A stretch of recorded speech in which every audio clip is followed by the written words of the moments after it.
देखो देखो आ गई मैं स्कूल की हीरोइन। हाँ हाँ, जिसे देख के भूत भी डर जाता है। इससे अच्छी तो मेरी घर की काम करने वाली है।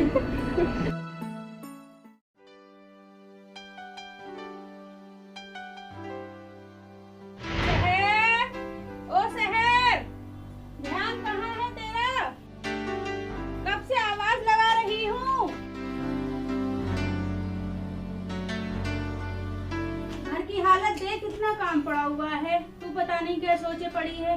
जल्दी जल्दी काम कर, तेरी बहन को लोग देखने आते ही होंगे। ये काम सब खत्म करके बाजार से सामान ले आना। जी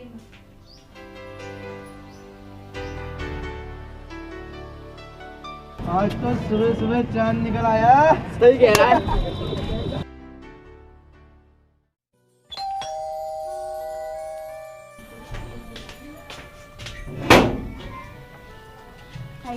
अस्सलाम वालेकुम।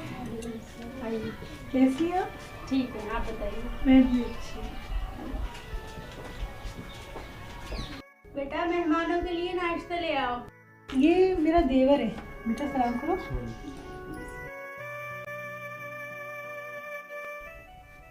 तुझे नहीं, मुझे बुला रही हैं।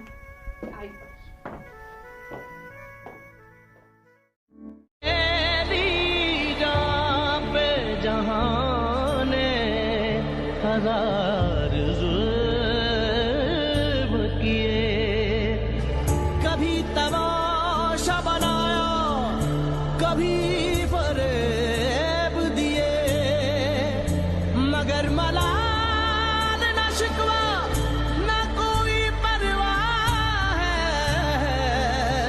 मुझे यकीन है काफी है तू ही मेरे लिए।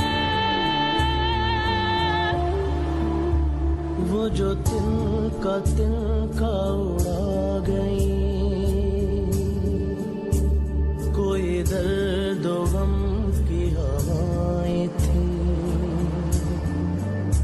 मेरी बंदगी में थी क्या कमी, मेरे वास्ते जो सजाएं थी।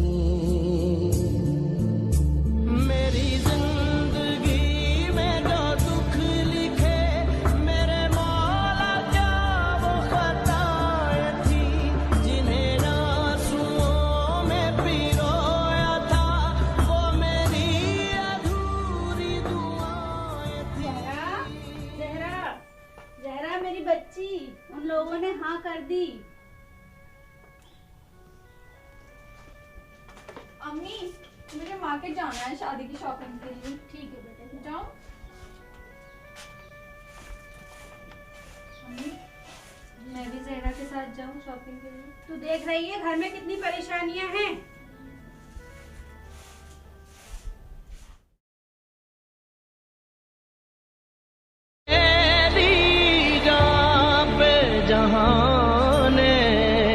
हजार जुल्म किए, कभी तमाशा बनाया, कभी फरेब दिए, मगर मलाल न शिकवा न कोई परवाह है।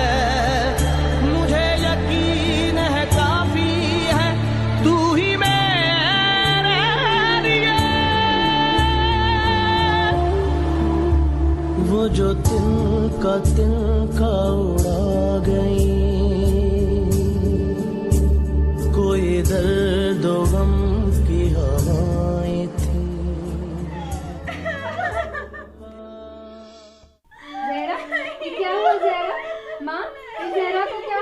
रो मत ज़हरा, रो मत ज़हरा। माँ,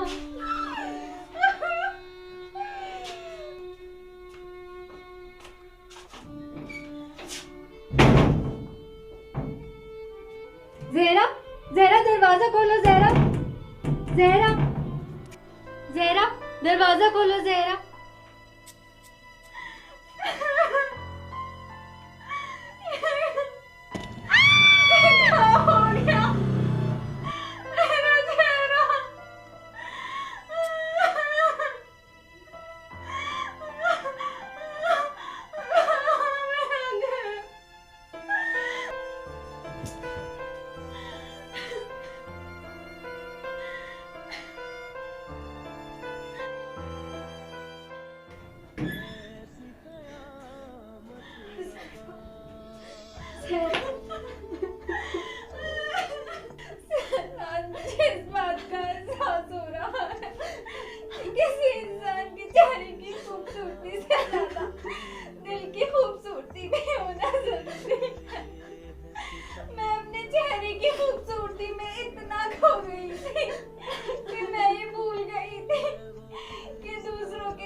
ये फ्रिक्शन देखने के बाद मुझे ऐसा लगा कि एज ए साइकोलॉजिस्ट अगर मैं कहना चाहूँ तो किसी भी पर्सनालिटी डेवलपमेंट में हमारे 3 फैक्टर बहुत इंपॉर्टेंट होते हैं, बायो, साइको एंड सोशल, जिसे हम बायो साइको सोशल फैक्टर कहते हैं। बायो मीन्स जेनेटिक फैक्टर, जो कि इनेट हमें कुदरती अल्लाह पाक ने जो दिया होता है, जो जीन्स के थ्रू हमें मिली होती है पर्सनैलिटी, उसे कहते हैं।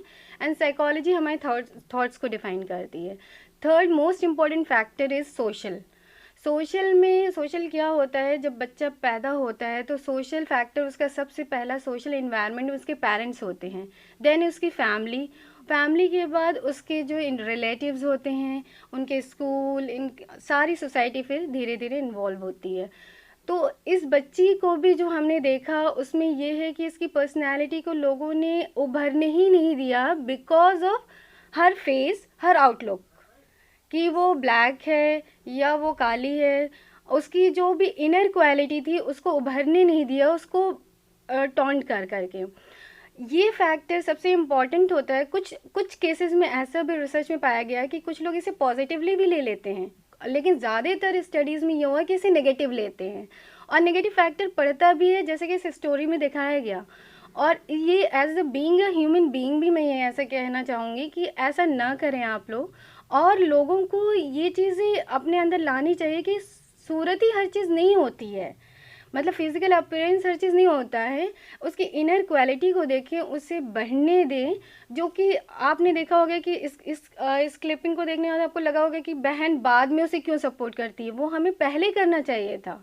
मतलब इतना टाइम ड्यूरेशन हम पे कोई चीज़ गुजरे, एम्पैथी हुई, उसके एम्पैथी यानी कि हम लोग एम्पैथी उसे कहते हैं जब आप उस सामने वाले की फीलिंग को सेम फीलिंग समझे, लेकिन सेम हम फीलिंग जब भी समझते हैं जब हम पे कुछ गुजरता है, लेकिन उस गुजरने से पहले हमें इस चीज़ का एहसास होना चाहिए, जो कि हम नहीं करते हैं नॉर्मल कंडीशन में। वो कह लीजिए कि हम इतना अपने आप में ही मगन होते हैं, या अपने आउटर लुक, क्योंकि हमें कुदरती अल्लाह पाक ने या जो भी ईश्वर ने हमें दे रखे हैं लोग, तो हम उसमें इतना गुम हो जाते हैं कि हम सामने वाले को कोई इम्पोर्टेंस नहीं देते हैं।